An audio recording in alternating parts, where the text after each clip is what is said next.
they think that I'm small and that they're just gonna use my advantage height, and they think that they can guard me, but they can't. This is Julian Newman. The former child basketball prodigy first rose to fame by playing varsity basketball in the 5th grade. While he was never able to make it to the next level, it's hard to deny the impact he's had in the basketball world the last 10 years. His polarizing style of play has prompted me to scout the strengths and weaknesses in his one-on-one game. If you pay attention, you could avoid ending up like this guy. Oh my God! Oh my God! Oh my golly!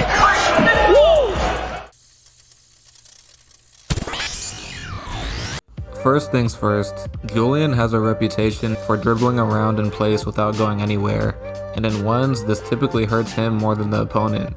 He kind of reminds me of a Pokemon draining its own HP in confusion. Sure, he might get a bucket out of it from time to time, but all this dribbling wastes a lot of energy. This tends to show up later in games when his legs give out and all his jumpers end up short. However, when he's not dribbling around in circles, he actually has some very effective basic moves that all shorter guards should incorporate. His first step is ridiculously fast, and since he's already close to the ground to begin with, he's easily able to get by out of position defenders. Here he catches Nelson sleeping on the catch and immediately attacks his top foot for the easy layup. Here he attacks again off the catch, getting lower than his defender and using his off arm to fend off a hand check. Take your time. There you go. And even if you stick with him on the drive, you run the risk of getting snatched back to the hospital. He also uses his jab step to create much needed space for his jumper, and defenders are forced to respect it or risk getting blown by for a layup. And finally, if he catches his defender leaning in one direction, he has the ability to cross over on a dime. Overall, the countless hours Julian has put into his game has made him a tough cover on offense.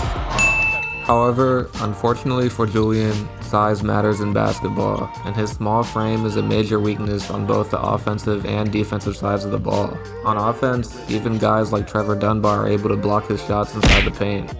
He's unable to perform a traditional pull-up jumper without being heavily contested, and this forces him to perform step-backs on virtually any shot he takes off the dribble. While he's able to knock some of these step-back jumpers down, the degree of difficulty on his baskets make it difficult for him to consistently score against good competition. Yo, get the f up, bro. What the hell? On defense, things take a sharp turn for the worse. He's practically a cone out there. He simply provides no protection near the rim, and any player that decides to back him down can do so at will.